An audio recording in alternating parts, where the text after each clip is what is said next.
नमस्कार प्रिय विद्यार्थियों, मैं लक्ष्मीकांत शर्मा आज की इस कक्षा में आप सभी का हार्दिक स्वागत करता हूं, अभिनंदन करता हूं। प्रिय विद्यार्थियों, आज की इस कक्षा में हम अध्ययन करेंगे कक्षा 6, 7, 8, 9 के लिए व्याकरण खंड से बिंदु संधि का। संधि क्या है? इस कक्षा के दौरान हम संधि के प्रमुख भेदों का वर्णन करेंगे, पढ़ेंगे, समझने का प्रयास करेंगे, उदाहरणों के द्वारा उसे समझेंगे। तो शुरू करते हैं आज की अपनी ये कक्षा। बहुत ही महत्वपूर्ण बिंदु है और बहुत ही आसान है। तो शुरू करते हैं आज की अपनी ये कक्षा संधि की। तो सबसे पहले बात करते हैं संधि शब्द के रूप पर। संधि क्या है? संधि किसे कहते हैं? तो संधि शब्द बना है दो शब्दों से मिलकर के। इसमें दो योजक आप देख सकते हैं, एक है सम और एक है धी। सम धन धी की योग से बना है संधि। सम धन धी के योग से क्या बना है? संधि, जैसा कि आप यहाँ पर देख सकते हैं। इसमें आप देख सकते हैं दोनों शब्दों का शाब्दिक अर्थ है। इसका अर्थ मेल होता है या फिर जोड़ होता है, जोड़ना। इसका अर्थ होता है मेल या जोड़ना। लेकिन यहाँ पर जो बिंदु हम पढ़ रहे हैं संधि, इसका मतलब संधि विच्छेद हम पढ़ रहे हैं। अब संधि विच्छेद क्या है, क्या इसकी व्याकरणिक परिभाषा होनी चाहिए, तो ये चीज़ें हम इसके अंतर्गत पढ़ेंगे। तो निकटवर्ती जो वर्ण होते हैं,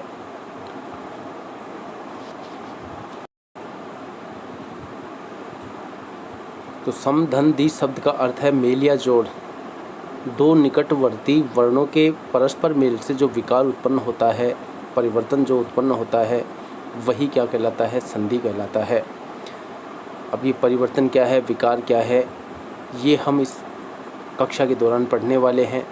तो यहाँ पर हम कह सकते हैं कि संस्कृत, हिंदी एवं अन्य भाषाओं में जो परस्पर स्वरों या वर्णों के मेल से उत्पन्न विकार को ही क्या कहा जाता है? संधि।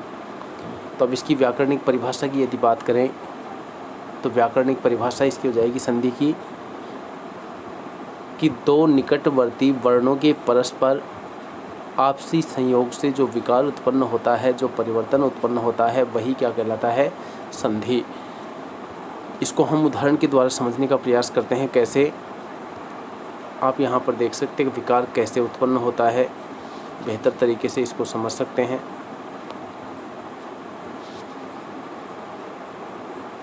जैसे यहाँ पर दे रखा है सम धन तोष और शब्द बना है संतोष। इसमें देखिए, इसमें है मैं और मैं में है ए वर्ण। ए स्वर की ध्वनि लोप है और यहाँ इसके साथ है तय वर्ण से इसका योग। तो ए का किसके साथ योग हुआ है? तय से। लेकिन ए का तय से योग होने पर विकार क्या हुआ है? ये जो मैं है, ये किस में परिवर्तन हो गया है? अनुस्वार में। अनुस्वार में परिवर्तन हुआ है, इसमें ये विकार उत्पन्न हुआ है, इसलिए ये शब्द क्या हुआ? संतोष। इसलिए हम इसको कह सकते हैं कि ये संधि शब्द है। यदि शब्द में दो शब्दों को या दो वर्णों को आपस में जोड़े और यदि उनमें किसी प्रकार का कोई परिवर्तन नहीं होता है तो हम उसे संधि नहीं कह सकते हैं, उसे एक संयोग कह सकते हैं, न कि संधि। संधि जब तक नहीं मानी जाएगी जब तक उनमें कोई किसी प्रकार का विकार नहीं होता है। तो विकार सबसे ज़रूरी है कि विकार का होना। यहाँ पर आप देखिए दूसरा शब्द देव धन इंद्र। दो शब्द इसमें दिए गए हैं, एक है देव और दूसरा शब्द है इंद्र। और दोनों को यदि मिलाएं तो देव इंद्र शब्द है दो, और शब्द क्या बना है हमारे पास? देवेंद्र। यानी एक ई की मात्रा व के साथ जुड़ने से क्या हो गया? ए में बदल गया। और ये विकार हुआ है, ये बदलाव हुआ है, यही क्या है? संधि है। जैसे आप देखिए यहाँ पर ह्रस्व स्वर उ दिया गया है, दोनों का आपस में योग हुआ है और दोनों के योग से क्या परिवर्तन हुआ है? बड़ा ऊ। इसको दीर्घ ऊ में बदल दिया गया है, तो ये दीर्घ ऊ में बदल गया और आप इसमें परिवर्तन देख सकते हैं। इसको क्या कह सकते हैं कि यहाँ पर संधि हुई है। इस प्रकार से कोई भी शब्द देख सकते हैं जिसमें यदि दो शब्दों को या दो वर्णों को जोड़ा गया है। शब्दों को नहीं जोड़ा जाता है संधि में। फिर से बोल रहा हूँ, मैं दो शब्दों की बात इसलिए कर रहा हूँ क्योंकि इसमें मूलतः जोड़ा जाता है वर्णों को, लेकिन वर्ण शब्द के अंतर्गत ही आते हैं। तो प्रथम शब्द का अंतिम वर्ण और द्वितीय शब्द का प्रथम वर्ण मिलकर के जो विकार उत्पन्न करते हैं और जो परिवर्तन लाते हैं और नए शब्द का निर्माण करते हैं, वही प्रक्रिया क्या कहलाती है? संधि। तो इसको हम समझेंगे इस कक्षा के दौरान। अब देखते हैं यहाँ पर सबसे पहले हम संधि के भेद। आप इनको साथ के साथ उतारते जाएंगे, किसी प्रकार की कोई आपको दिक्कत नहीं होगी। संधि के मुख्यतः 3 भेद होते हैं, जैसा कि आप नाम देख सकते हैं। अब नाम दिया गया है, पहला है स्वर संधि, दूसरा है व्यंजन संधि और तीसरा है विसर्ग संधि। स्वर संधि जैसा कि इसका नाम दिया गया है, तो ये इसमें प्रधानता किसकी होगी? स्वरों की। स्वर क्या होते हैं? जो अपना स्वतंत्र उच्चारण करते हैं, वो सभी स्वर होते हैं। व्यंजन क्या होते हैं? जो स्वरों की सहायता से बोले जाते हैं, वो वर्ण क्या होते हैं? व्यंजन वर्ण। और विसर्ग, ये इस प्रकार से 3 जो ध्वनियाँ हैं, इनके आधार पर 3 प्रकार ही इसके माने गए हैं। तो स्वर में क्या होगा?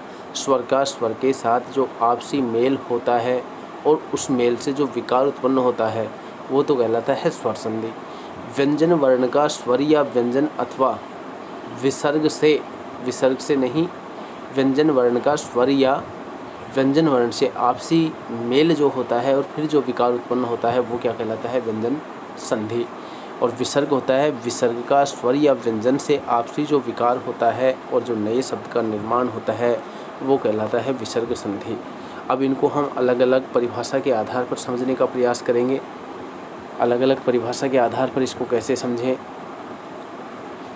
इसके लिए आप देखिए, सबसे पहले हम बात करते हैं स्वर संधि पर। इसकी परिभाषा को आप लिख सकते हैं जो कि त्यों, बिना किसी परिवर्तन के, कि 2 स्वरों के मेल से होने वाले विकार का मतलब होता है परिवर्तन, जो बदलाव होता है वही, कि 2 स्वरों के मेल से होने वाले विकार अर्थात परिवर्तन को ही क्या कहा जाता है?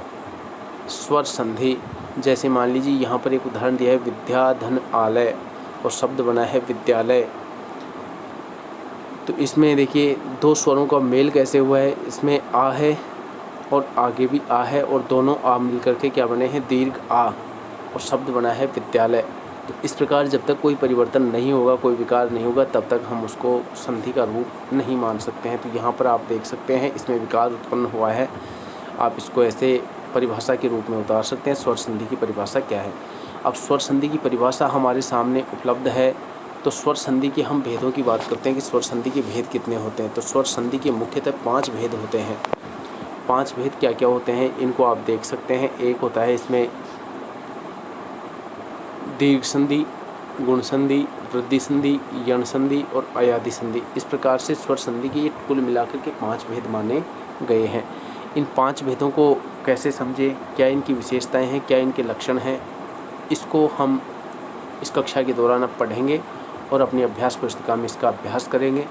आप इनको उतारेंगे, जहाँ कोई चीज़ आपको समझ में नहीं आए, आप उस चीज़ को पुनः समझने का प्रयास करेंगे। तो शुरू करते हैं आज की अपनी ये कक्षा और इसमें आगे बढ़ते हैं। सबसे पहले लेते हैं हम दीर्घ संधि। अब जैसा कि इसमें दिया गया है दीर्घ, अब ये दीर्घ क्या होता है? संस्कृत में यदि आपने पढ़ा हो तो एक सूत्र दिया गया है, अकय सवर्ण या सवर्ण दीर्घ है। अक प्रत्याहार के बाद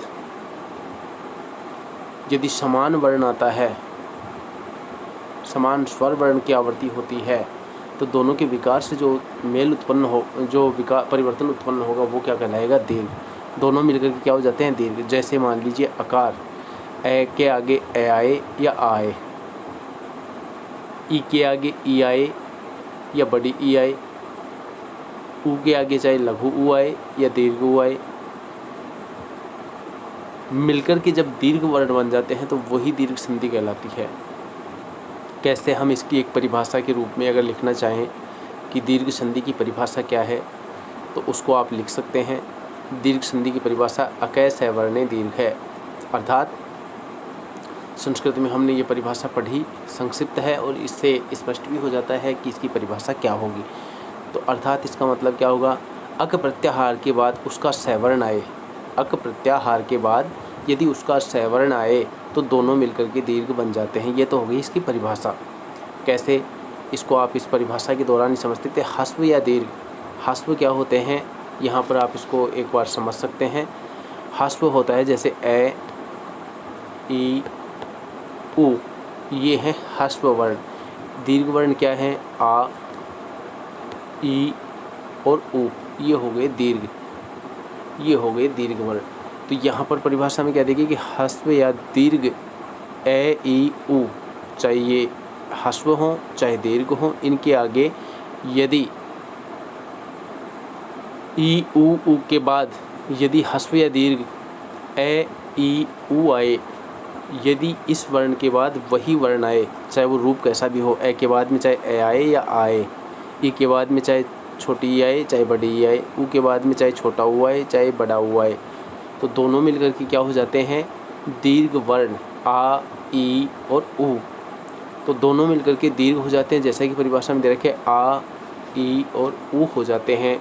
यही दीर्घ संधि होती है। कैसे होती है ये, हम इसको एक उदाहरण के द्वारा समझते हैं ताकि किसी प्रकार का कोई संदेह हमारे मन में नहीं रहे। तो कैसे क्या परिवर्तन करना होता है हम देखते हैं, बढ़ते हैं आगे अपनी कक्षा में। जैसे मान लीजिए ए या आ का ए या आ से योग। सबसे पहले हम बात करते हैं ए या आ का ए या आ से आपसी जो मेल है उसको हम यहाँ पर सबसे पहले समझना चाहेंगे। ए या आ का देखिए, तो सबसे पहला इसमें हम समझने का प्रयास करते हैं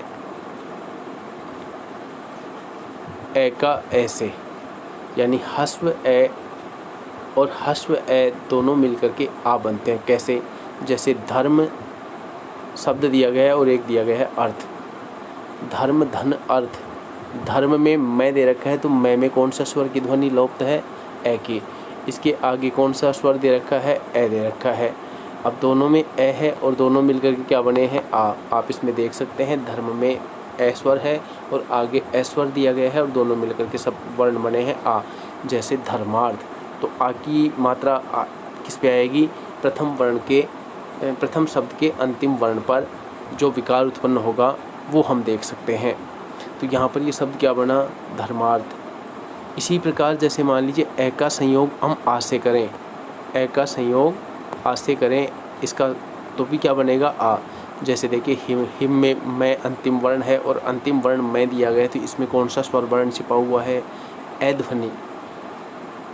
और आगे दे रखा है आ। दोनों मिलकर के भी क्या बनेंगे? आ ही बनेंगे। और शब्द क्या बनेगा? हिमालय। हिमालय जो शब्द बना है इसमें आप देख सकते हैं कि प्रथम शब्द के अंतिम वर्ण में आ की मात्रा लग गई, विकार उत्पन्न हो गया और शब्द बन गया हिमालय। अब यहाँ पर एक चीज़ ध्यान देंगे कि जैसे हिम शब्द है, हिम शब्द है तो हिम शब्द में ए लगा हुआ है, ए की ध्वनि इसमें छिपी हुई है। कैसे छिपी हुई है?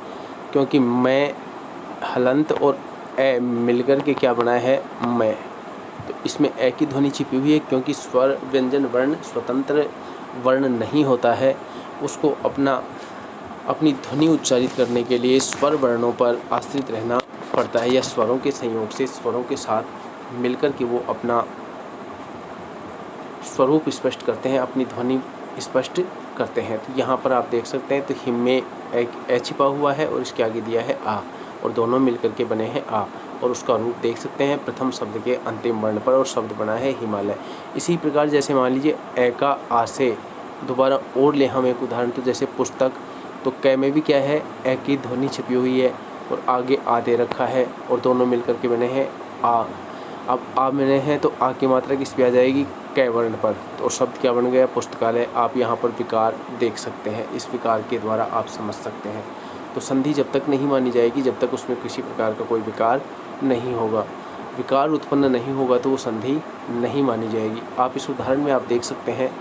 फिर देखिए जैसे मान लीजिए ये तो हो गया अब आ का ऐसे, यानी दीर्घ और लघु का संयोग। ये तो लघु और दीर्घ का था, अब दीर्घ और लघु का संयोग देखिए। आ को यदि ऐसे मिलना पड़ेगा तो भी क्या बनेगा? आ ही बनेगा। जैसे मान लीजिए विद्या धन अर्थी शब्द दिया गया है, तो इसमें विद्या में आप आ की ध्वनि देख सकते हैं और आगे इसके दे रखा है ए ध्वनि, ए स्वर। अब दोनों मिलकर के बने हैं क्या? आ। तो यहाँ पर जो ए है ये किस में लोप हो गया? आ में। आ बन रहा है, ये पहले ही आ है, तो ए यहाँ से लुप्त हो जाएगा। शब्द बन गया विद्यार्थी।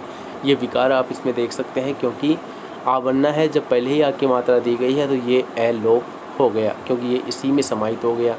इसी प्रकार जैसे मान लीजिए दीर्घ आ से आ का संयोग हो तो भी क्या बनेगा, आ ही बनेगा।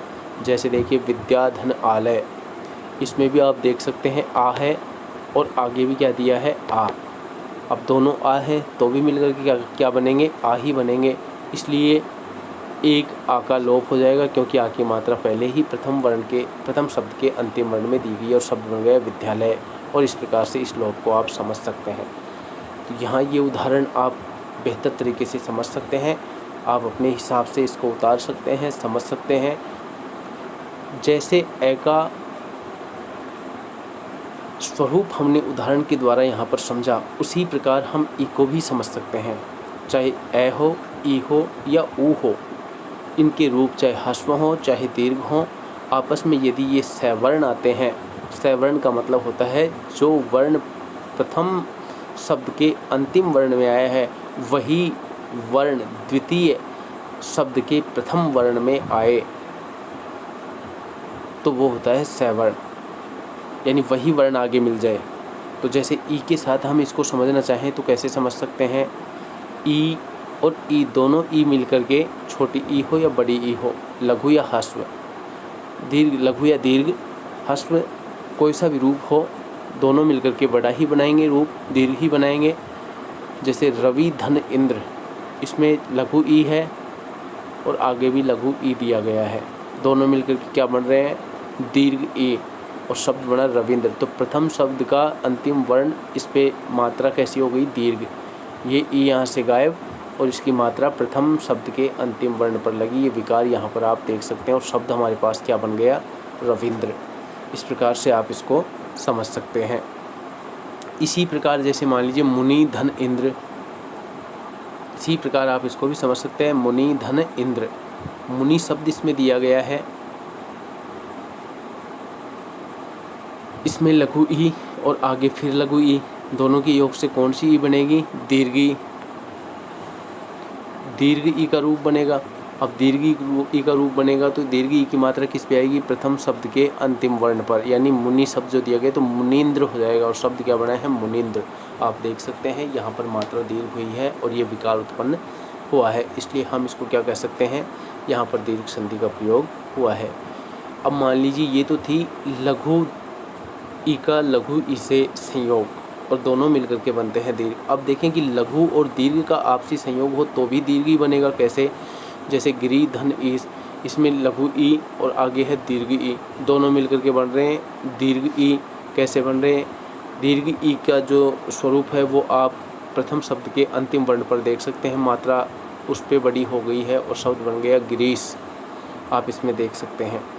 इसी प्रकार आप देख सकते हैं मुनि धन ईस, लघु ई और दीर्घ ई के संयोग से बना है दीर्घ ई। मुनि धन ईस और शब्द मुनीस बन गया है, प्रथम शब्द के अंतिम वर्ण पर दीर्घ ई की मात्रा आप देख सकते हैं और आप इसको समझ सकते हैं। तो ये दीर्घ संधि है।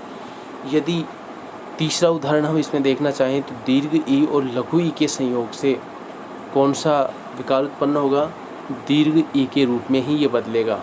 इसको उदाहरण के द्वारा आप समझ सकते हैं। उदाहरण आपके समक्ष है, उदाहरण को देखिए, मही धन इंद्र, मही में बड़ा ई है यानी दीर्घ ई का प्रयोग यहाँ पर हुआ है और आगे है ह्रस्व ई, दोनों मिलकर के बने हैं दीर्घ और शब्द क्या बना, महेंद्र। यहाँ पर आप बड़ी मात्रा देख सकते हैं। नारी धन इंदु, दीर्घ ई और लघु ई का संयोग और शब्द बना नारिंदु, आप देख सकते हैं। किसी प्रकार की कोई दिक्कत नहीं है। अब देखते हैं आगे, दीर्घ ई का दीर्घ ई से संयोग हो तब भी दीर्घ ई ही बनेगा। कैसे, जैसे नदी धन ईस, नदी में दीर्घ ई है और ईस में भी दीर्घ ई है और दोनों ई आपस में मिलकर के बना रहे हैं दीर्घ ई, जिसकी मात्रा पहले ही प्रथम शब्द के अंतिम वर्ण पर दी गई है। तो एक ही यहाँ से लोप हो जाएगा क्योंकि उसकी मात्रा पहले ही इसमें आ गई है और शब्द क्या बना, नदीस। इसी प्रकार महिष को भी आप देख सकते हैं, तो दोनों दीर्घ ई हैं तो दोनों दीर्घ ई मिलकर के दीर्घ ई ही बनेंगे, तो एक ही यहाँ से गायब और शब्द बना महिष। और ये विकार आप यहाँ पर देख सकते हैं। ये है दीर्घ संधि का प्रतिरूप। इसी प्रकार जैसे ए का हमने देखा, ई का हमने देखा, उसी प्रकार ऊ का जो स्वरूप है वो भी हम इसी प्रकार से समझ सकते हैं।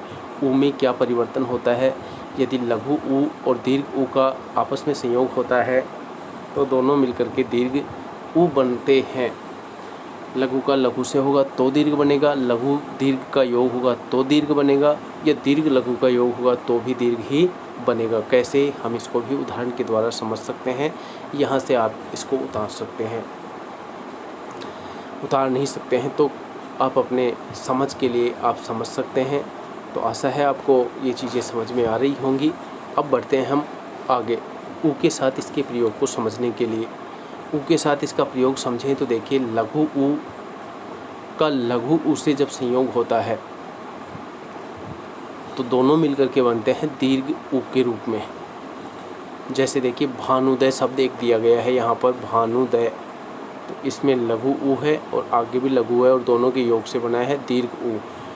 तो दीर्घ ऊ बना है तो दीर्घ ऊ की मात्रा कहाँ पे आएगी, प्रथम शब्द के अंतिम वर्ण पर। यहाँ पर जो लघु ऊ की मात्रा है ये किस में बदल जाएगी, दीर्घ में, और दीर्घ में बदलेगी तो ये लघु ऊ, तो यहाँ से इसमें मिल गया, तो ये हट गया और शब्द बन गया भानुदय। ये आप इसमें विकार देख सकते हैं, ये संधि है। जैसे विधु उदय, इसमें लघु ऊ और लघु ऊ दोनों मिलकर के दीर्घ बन रहे हैं, तो मात्रा बड़ी कहाँ पे हो जाएगी, प्रथम शब्द के अंतिम वर्ण पर आप बड़ी मात्रा कर सकते हैं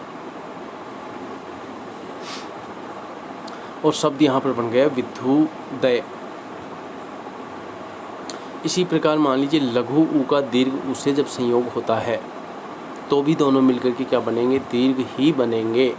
अब दीर्घ बनेंगे तो जैसे लघु धन उर्मी, ये शब्द यहाँ पर दिया गया लघु, इसमें आप देख सकते हैं लघु ऊ की मात्रा है और आगे बड़ा ऊ, दीर्घ ऊ आप देख सकते हैं, दोनों मिलकर के क्या बने हैं, दीर्घ ऊ के रूप में ये प्रयुक्त हुए हैं।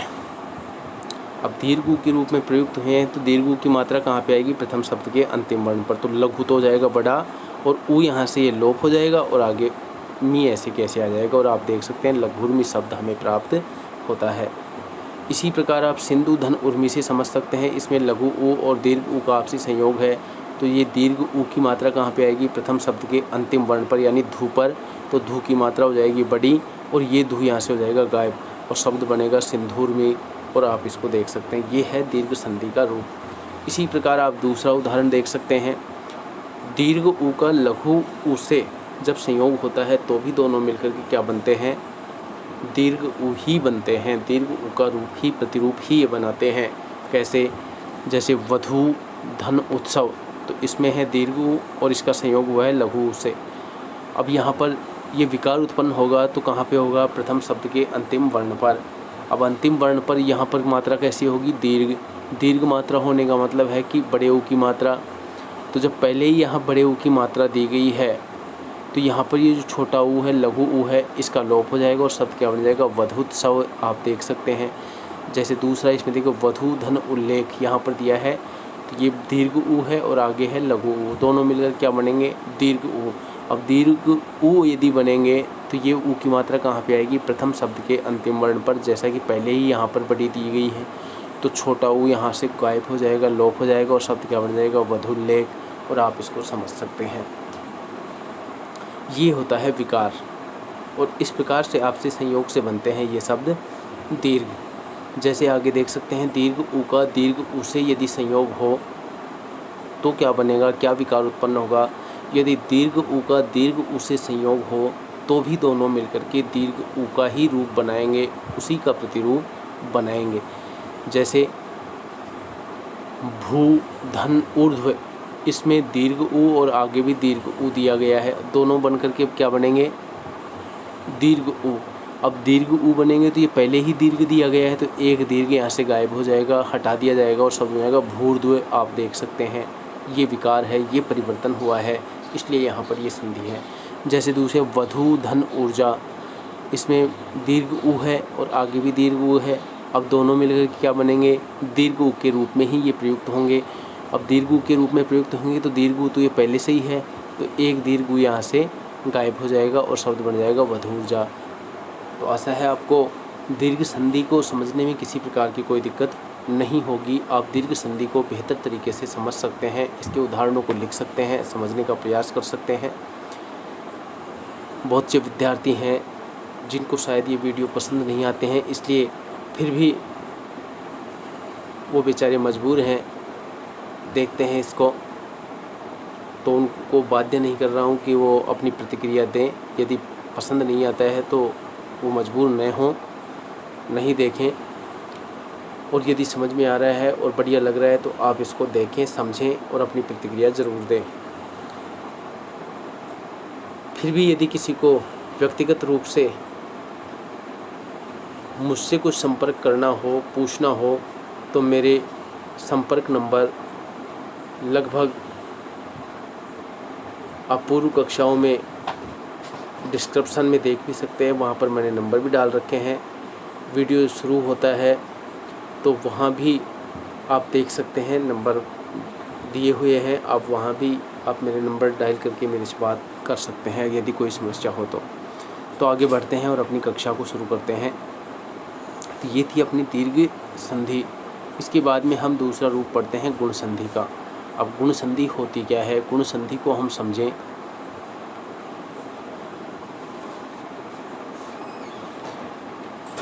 अब देखिए, सबसे पहले इसको आप एक टेबल के द्वारा समझें। ए और आ, इसके आगे यदि क्या आए, ई या ई और री, यानी प्रथम शब्द का अंतिम वर्ण कैसा हो, ए या आ से युक्त, और द्वितीय शब्द का पूर्व वर्ण कैसा हो, ई या री, इनमें से किसी प्रकार का कोई रूप हो तो ये किस में बदल जाते हैं, आप इसको देख सकते हैं। ई तो बदल जाएगा किस में, ए में। इसको मैं हटा दूंगा अभी। बड़ा ई किस में बदल जाएगा, आई में।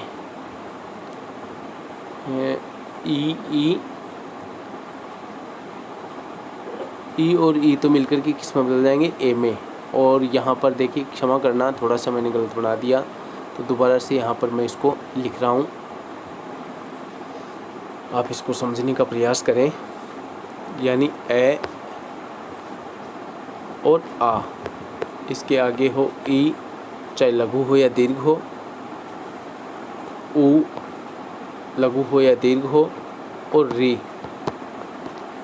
तो ये क्या होगा, ई दोनों रूप चाहे लघु हो या दीर्घ हो, ये तो बन करके हो जाएंगे ए, ऊ का रूप बन के हो जाएगा ओ, और री का बन कर क्या हो जाएगा, रे। इस रूप में ये बदल जाते हैं। ये परिभाषा भी है, और इस परिभाषा के द्वारा भी आप इस स्ट्रक्चर के द्वारा भी आप इसको समझ सकते हैं कि यदि प्रथम शब्द के अंतिम वर्ण के साथ ए या आ की ध्वनि का लोप हो, और द्वितीय शब्द के प्रथम वर्ण की ध्वनि ई चाहे लघु हो या दीर्घ हो, ऊ चाहे लघु हो या दीर्घ हो, या री वर्ण हो, तो ये ई तो बदल जाता है ए में, ऊ बदल जाता है ओ में, और री बदल जाता है रे में। ये होती है दीर्घ यण संधि। आप देख सकते हैं इसमें एक या आ के आगे, परिभाषा के द्वारा आप इसको समझ सकते हैं, कोई बात नहीं। ए या आ के आगे ई या ई दोनों रूप दिए गए हैं, एक लघु है एक दीर्घ है। वैसे ही यदि ए या आ के आगे यदि ई का कोई रूप है तो दोनों मिलकर के क्या बन जाएंगे, ए, जैसा कि आप देख सकते हैं। ऊ का कोई भी रूप हो, चाहे लघु हो या दीर्घ, ऊ या ऊ हो तो वो बदल जाता है ओ में, और यदि री हो, ऋषि वाला री हो, तो वो बदल जाता है अर में। ये होती है गुण संधि। इसको उदाहरण के द्वारा हम समझ सकते हैं। कैसे, देखिए आप उदाहरण में देखिए, ए का ई के साथ में संयोग हुआ है और दोनों मिलकर के बनते हैं ई। ए का ई के साथ संयोग कैसे हो, कैसे हम इसको समझें, तो ये आपके समक्ष है, आप इसको समझ सकते हैं। ए और ई दोनों मिलकर के बने हैं ए। कैसे, जैसे नर, नर में ए का लोप है और आगे है ई, तो ए और ई अपने आप ही हो गया और शब्द बना है नरेंद्र। तो जो विकार उत्पन्न हुआ है वो कहाँ पे हुआ है, प्रथम शब्द के अंतिम वर्ण पर। तो ये एक की मात्रा कहाँ लगेगी, प्रथम शब्द के अंतिम वर्ण पर, यानी रे। प्रथम शब्द का अंतिम वर्ण क्या है, रे। एक की मात्रा किस पे आएगी, रे वर्ण पर, तो शब्द हो जाएगा नरे। और आगे ऐसे कैसे, जो आधा नए अनुस्वार में दिया गया है वो, और द्र ऐसे कैसे नरेंद्र। इसी प्रकार जैसे मान लीजिए ए का बड़ी ई के साथ दीर्घ ई के साथ संयोग हुआ है तो आप इसको देख सकते हैं तो भी ए ही बनेगा। तो नर धन ईस, तो ई दिया गया है तो ई किस में बदल गया, ए में। ए की मात्रा कहाँ पे आ जाएगी, प्रथम शब्द के अंतिम वर्ण पर। शब्द क्या बन गया, नरे, और स ऐसे कैसे आ जाएगा, और शब्द देखिए आप नरेश। यहाँ पर ऐसे ही आप देख सकते हैं आ के आगे लघु ई दिया गया है, दोनों मिलकर के फिर भी क्या बनेंगे, ए ही बनेंगे। जैसे महाधन इंद्र, तो ई किस में बदल गया, ए में। ए में बदलेगा तो ये है वर्ण यहाँ पर दिया गया है, हा की जो मात्रा लग रही है, आ की मात्रा ये हट जाएगी और यहाँ पर ए की मात्रा लगेगी। तो शब्द क्या होगा, महे।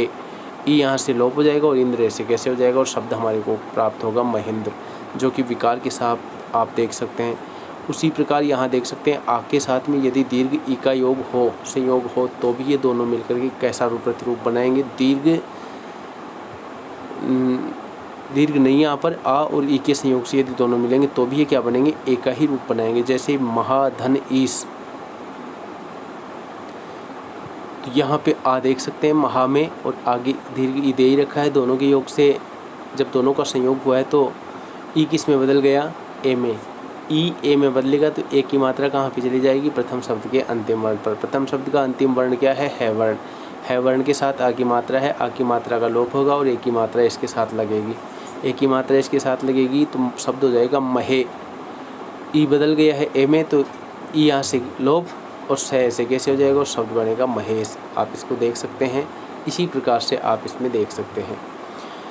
अब ये तो था ई के साथ, तो ई तो बदलता है ए में, ऊ बदलता है ओ में। ऊ ओ में कैसे बदलता है, आप इसको इस उदाहरण के द्वारा समझे कि यदि ए या आ के आगे ऊ हो तो दोनों मिलकर के बनते हैं ओ। जैसे महाधन उत्सव, अब देखिए प्रथम शब्द के अंतिम वर्ण को आप देख सकते हैं, आ की ध्वनि यहाँ पर छिपी हुई है और आगे भी क्या दी गई है, ऊ की ध्वनि। अब आ का ऊ के साथ संयोग हुआ है तो दोनों मिलकर के क्या बनेंगे, यानी ऊ किस में बदल रहा है, ओ में।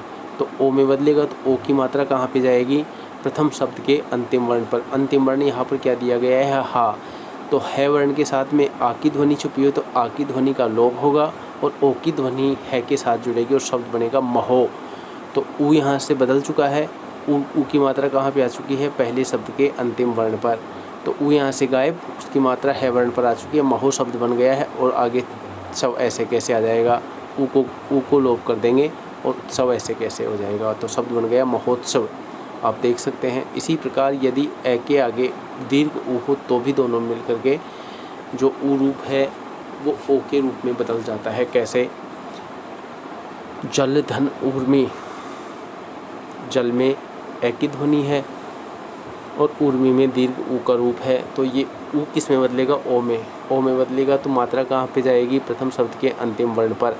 प्रथम शब्द का अंतिम वर्ण है ले, अब ले वर्ण पर शब्द मात्रा आ जाएगी और की क्या बन जाएगा, जलो। तो यहाँ से ऊ गायब हो जाएगा और शब्द बन जाएगा जलोर्मी। जैसा कि आप उदाहरण में देख सकते हैं, ये विकार उत्पन्न हुआ है और आप इसको समझ सकते हैं कि यहाँ पर गुण संधि का प्रयोग हुआ है।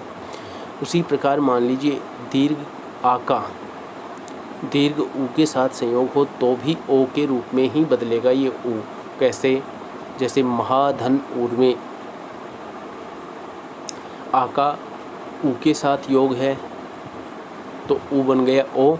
ओ बनेगा तो किस शब्द पे जाएगी, इसकी किस वर्ण पे जाएगी इसकी मात्रा, प्रथम शब्द के अंतिम वर्ण जो कि हा दे रखा है। तो है के साथ में आ की ध्वनि है, इसका लोप होगा और इसके है के साथ में ओ की ध्वनि लग जाएगा और शब्द बनेगा महो। अब महो शब्द जब बनेगा तो इसके साथ में ये दीर्घ ऊ तो पहले ही ओ में बदल गया, यहाँ से इसका लोप हो चुका है, ये ओ में बदल चुका और ओ की मात्रा है पर आ चुकी है और शब्द बन गया महोर्मी। ये विकार है और इस विकार के हिसाब से आप इसको समझ सकते हैं कि ये होती है गुण संधि। इसके बाद में हम देखते हैं री का अर में बदल जाना। कैसे, जैसे देखिए ए या आ के आगे यदि री हो तो री किस में बदल जाता है, अर में। ये अर में क्या बदल रहा है, री। जैसे देखिए देव धन ऋषि, तो ये तो ए है, देव में तो आप ए देख सकते हैं, ऋषि आगे दे रखा है, तो अर में बदलेगा तो क्या बन जाएगा, देवर्षि। वह में तो ए आ ही गया और देवर्षि आप इसका रूप देख सकते हैं।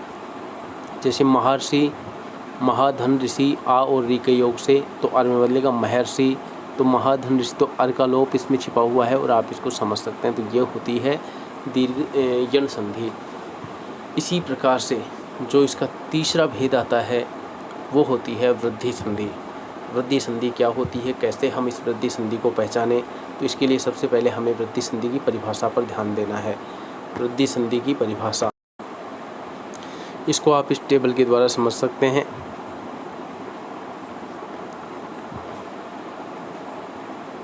ए या आ के आगे यदि ए, आई,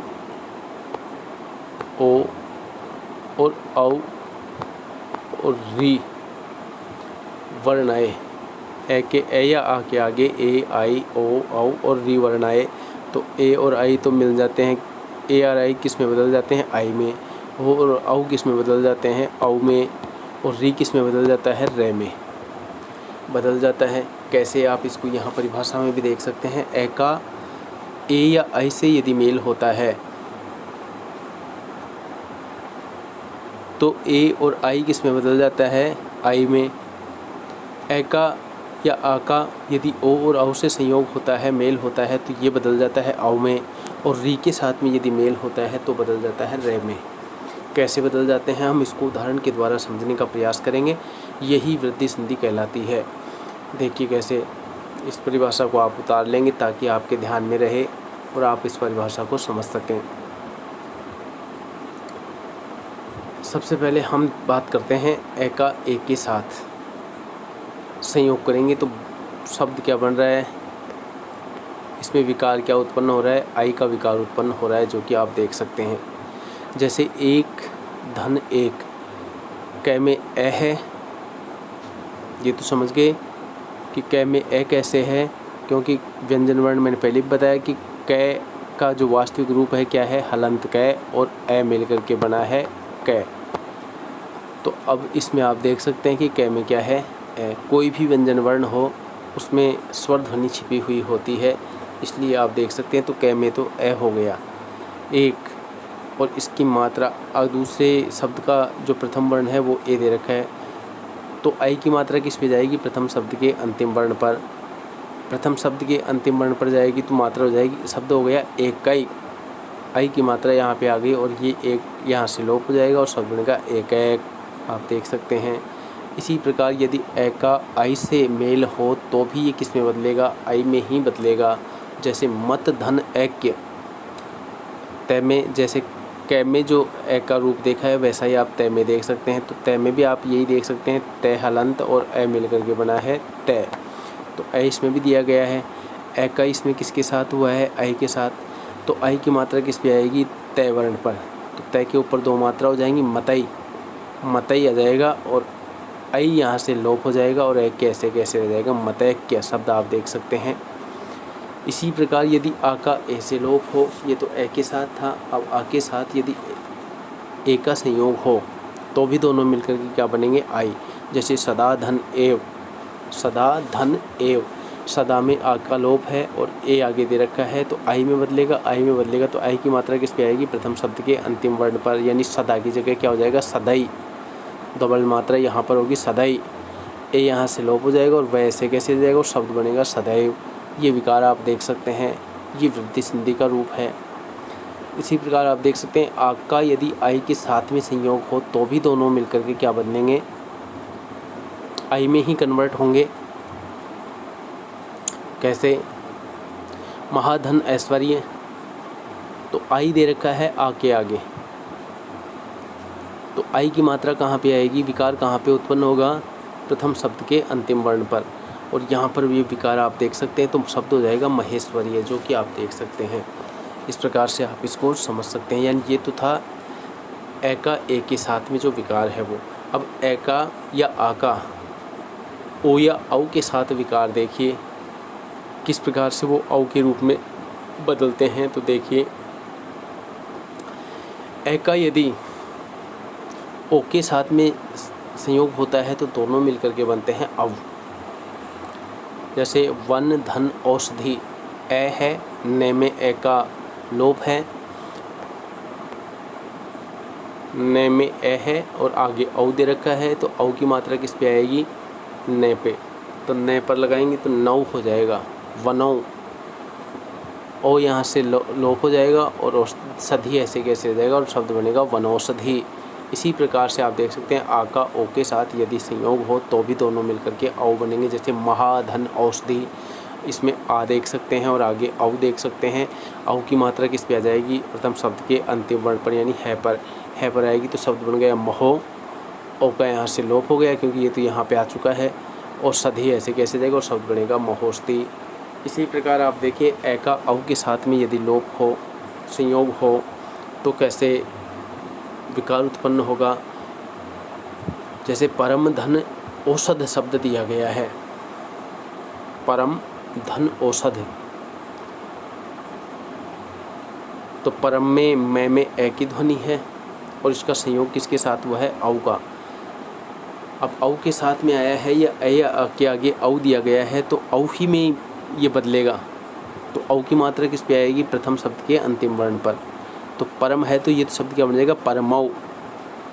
औ यहाँ से प्रथम शब्द के अंतिम वर्ण पर आ चुका है, ये गायब हो चुका है यहाँ से, और शब्द सध ऐसे कैसे रख देंगे और शब्द बनेगा परमोषध। जैसे आ का औ से संयोग हो तो ओ में बदलेगा, जैसे महाधन औषध, और शब्द बनेगा महोस्त। इस प्रकार से आप इस ओ के विकार को समझ सकते हैं। अब देखिए यण संधि को। यण संधि में क्या होता है?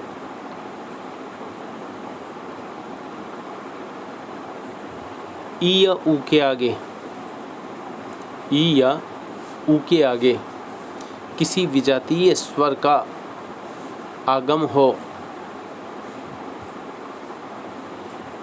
या सीधे सरल शब्दों में कहें तो ई या ऊ के आगे यदि असमान स्वरों की आवृत्ति हो,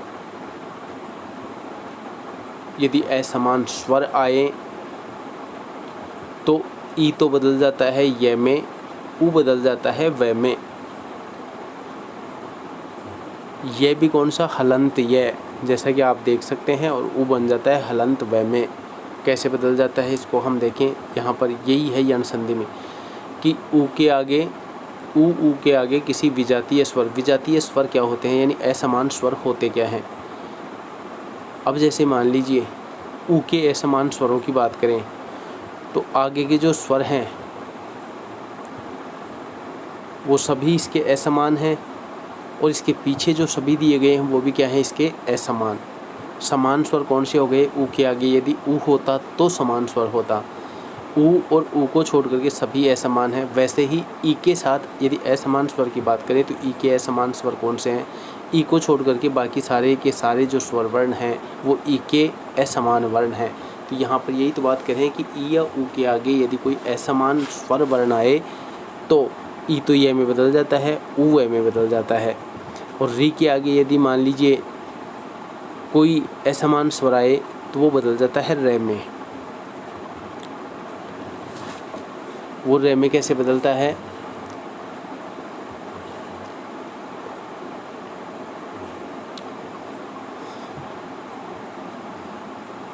तो सबसे पहले ई के आगे ए देखिए, ई और ए दोनों विकार यहाँ पर बनेगा ये। तो यदि धन अपि, आप देख सकते हैं लघु ई और ए का आपसी संयोग हुआ है, तो ई कहाँ पे लगा हुआ है? प्रथम शब्द के अंतिम वर्ण में। तो ये किस में बदल जाएगा? हलंत ये में, आधे ये में, और शब्द क्या बनेगा? यद्यपि। शब्द क्या बनेगा? यद्यपि। यदि धन अपि, तो द तो हलंत हो जाएगा और यद्यपि शब्द पूरा हो जाएगा। इसी प्रकार ई के आगे यदि आ हो तो इसके संयोग से भी क्या बनेगा? यही बनेगा। जैसे इति धन आदि, तो तयादा हो गया, और शब्द बना इत्यादि। इसी प्रकार आप देखिए जैसे ई का एक के साथ में संयोग हो तो नदी धन अर्पण। तो यहाँ पर इसको आप समझ सकते हैं, प्रथम शब्द में जैसे यद्यपि दिया गया है ये कैसे बना है? य ए द और ई, इसके योग से बना है। तो ई तो द के आगे दे रखा है ना, अब द के आगे दे रखा है तो यह तो किसका बनेगा? इसका। तो ये तो हलंत ऐसे कैसे रह ही रहा है, क्योंकि आपके दिमाग में यहाँ पे आ रहा होगा कि ये द आधा हुआ है यद्यपि, और आधा यह है द पूरा है यद्यपि, द आधा और ये पूरा।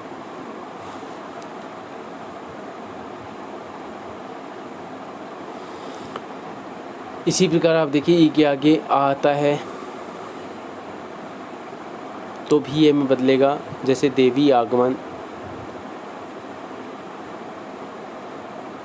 तो दिव्यागमन शब्द यहाँ पर आप देख सकते हैं, ये इसका बदलाव होगा। और इस प्रकार से आप इसको समझते हो। वै का रूप आप यहाँ पर देखिए, ऊ का विकार यहाँ पर देख सकते हैं। ऊ और ऊ के आगे यदि ए हो तो वै में बदलता है। कैसे? अनुधन ए, ऊ के आगे ए देख रहे हैं आप इस उदाहरण में, तो न तो हलंत हो जाएगा और ऊ किस में बदल गया? वै में। और वै में बदला है तो यहाँ पर वै शब्द पूरा क्यों आया है? वै पूरा क्यों आया? क्योंकि आगे पूरा ए दे रखा है, अन्वय। वै पूरा क्यों हुआ है? क्योंकि इसके आगे वै वर्ण ही ए की ध्वनि दी गई है और इसलिए ये पूरा हुआ है अन्वय। जैसे सुधन आगत, अब यहाँ पर भी ये वै वर्ण पूरा है, लेकिन क्यों है? क्योंकि उसके आगे आ दे रखा है। तो आधे वै में यदि हम आग की मात्रा लगाएंगे तो वाई बनेगा। और ये स्वागत शब्द आप देख सकते हैं, क्योंकि ऊ का वै बना है। ए, ऊ का ए के साथ संयोग हो तो वै बन जाता है। कैसे? देखिए, अनुधन एक क्षण, तो स्वर वर्ण की मात्रा लगते ही वो वर्ण स्वतः ही पूरा हो जाता है, तो अन्वेक्षण शब्द बन गया। री के आगे रे लगाएं तो देखिए पितृधन आज्ञा, ऋषि और उसके आगे आज्ञा, तो शब्द क्या बना? पित्राज्ञा, रे में बदल गया। और इस प्रकार से आप इसको बदल सकते हैं। ये इसका मुख्य विकार है। तो ये होती है यण संधि। इसके बाद में हम बात करते हैं अयादि संधि।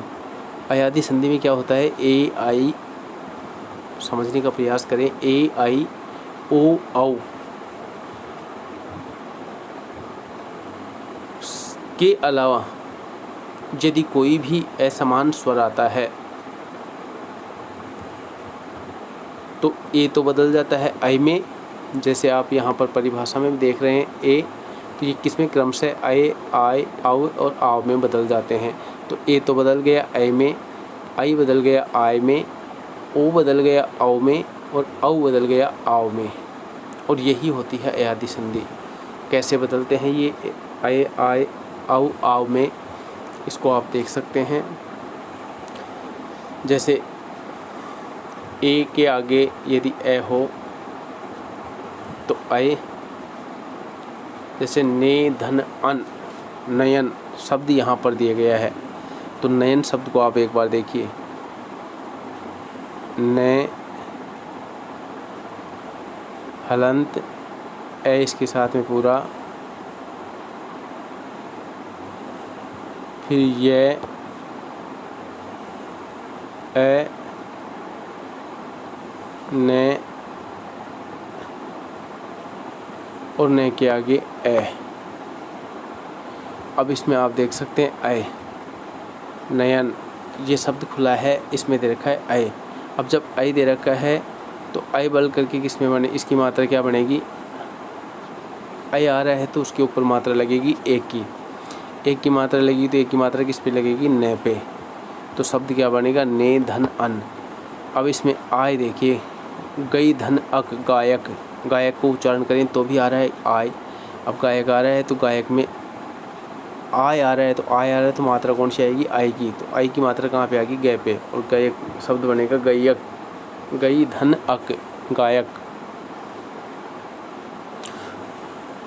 ओ का देखिए पवन शब्द है, अब यहाँ पर बीच में आ रहा है, अब आ रहा है तो मात्रा पै वर्ण पर कौन सी आएगी? ओ की। पो धन अन, पो धन अन, पवन।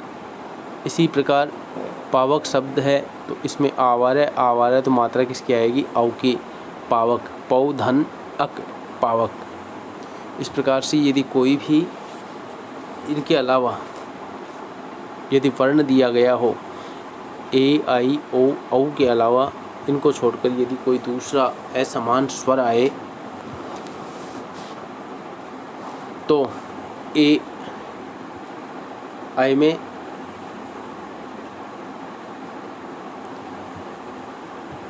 आई में, ओ औ में और औ आव में परिवर्तित हो जाते हैं, बदल जाते हैं। ये होता है अयादी संधि में, और इस प्रकार के परिवर्तन से आप इसको समझ सकते हैं। तो ये थी अपनी आज की कक्षा में स्वर संधि। स्वर संधि में कुछ बातें हमने पढ़ी, कुछ उदाहरण आज की इस कक्षा में हमने देखे। कुछ उदाहरण और हैं जिनको हम संधि के जो तीनों भेद हैं, जब ये तीनों पूरे होंगे तो उसके बाद में हम उदाहरण के रूप में उनको स्पष्ट करने का प्रयास करेंगे, समझने का प्रयास करेंगे। यहाँ पर एक बार फिर से मैं थोड़ा सा हल्का सा आपको एक बार दोहरा देता हूँ, ताकि किसी प्रकार की कोई दिक्कत हो तो आपके मन में कोई संदेह ना रहे। यहाँ पर ए आए औ आव, इस चीज़ को यदि आप समझना चाहें तो इसको समझने का सबसे उत्तम तरीका यही है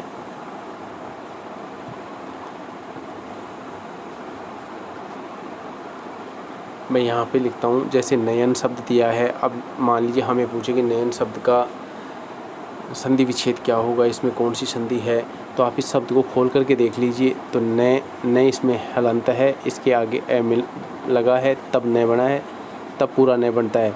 फिर आगे देखा यह, तो यह हलंत कर दीजिए, फिर इसमें ए मिला है, तब ये पूरा यह बना है।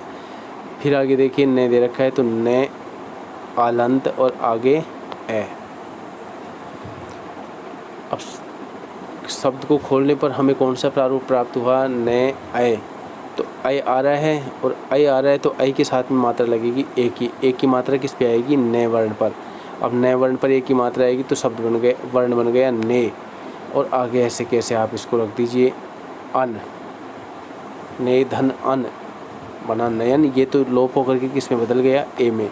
उसी प्रकार कैसे, जैसे मान लीजिए गायक शब्द दिया गया है। अब गायक शब्द की हम बात करें तो देखिए गए हलंत, इसमें आल हुआ है, तब बना है शब्द का। फिर ये में ए मिला है तो ये बना है। और आगे देखिए कै और ए, ये है गायक शब्द का खुला हुआ रूप। और इस खुले हुए रूप को यदि आप देखें तो यहाँ पर बीच में आ रहा है आय, और आय आ रहा है तो आय के साथ में कौन सी मात्रा आएगी, आई की मात्रा। आई की मात्रा आएगी तो आई की मात्रा किस पे आएगी, गय वर्ण पर। और शब्द वर्ण क्या बनेगा, गई। और गय के आगे आप ऐसे कैसे लगा सकते हैं, अक। गई धन अक बराबर गायक। आप समझ सकते हैं, शायद आपको ये तरीका समझ में आया होगा। इसी प्रकार आप किसी भी वर्ण को, किसी भी शब्द को खोल करके देख सकते हैं। और यदि आपको इस प्रकार का कोई परिवर्तन देखने को मिले तो आप वहाँ पर बिना किसी संकोच के कर सकते हैं कि इस शब्द में कौन सी संधि हुई है, अयाती संधि। जैसे मान लीजिए यहाँ पर गायक का हमने किया, उसी प्रकार यदि शब्द दिया जाए नायक, तो नायक शब्द का हम कैसे करेंगे, आय आ रहा है, आय आ रहा है तो मात्रा बदलेगी आई की। अब आई की मात्रा बदलेगी तो वो किस पे आएगी, न पे। तो सब वर्ण क्या बनेगा, नई धन अक नायक, नई धन अक नायक। और ये इसका रूप होगा बदला हुआ। इस प्रकार से आप इसको समझ सकते हैं। तो ये थी आप अपनी आज की कक्षा, जिसमें हमने स्वर संधि के परिभाषा को पढ़ा, स्वर संधि के प्रमुख जो भेद हैं उनको पढ़ने का, समझने का प्रयास किया। आशा है आपको जो बातें बताई गई वो समझ में आई होंगी। यदि फिर भी किसी प्रकार की कोई दिक्कत रही हो तो उसके लिए मैं क्षमा चाहता हूँ। दूसरी कक्षा में पुनः जो संधि के बाकी के भेद हम पढ़ेंगे, उनमें हम कोशिश करेंगे कि जो कमी रही हो उस कमी का हम सुधार करें और आपको बेहतर से बेहतर अपना अनुभव साझा करने का प्रयास करें। तब तक के लिए धन्यवाद। मेरी शुभकामनाएं आप सभी के साथ। आपका दिन मंगलमय हो। मैं लक्ष्मीकांत शर्मा आज की कक्षा से विदा लेता हूँ। आज की कक्षा में इतना ही। मिलते हैं फिर एक अगली कक्षा में, जिसमें हम संधि के आगे के जो 2 भेद दिए गए हैं, स्वर संधि, व्यंजन संधि और विसर्ग संधि, उसको पढ़ने का और समझने का प्रयास करेंगे। तब तक आप कक्षा को पढ़ें, मनन करें और अपनी अभ्यास पुस्तिका में उसका अभ्यास करें। धन्यवाद। जय हिंद, जय भारत।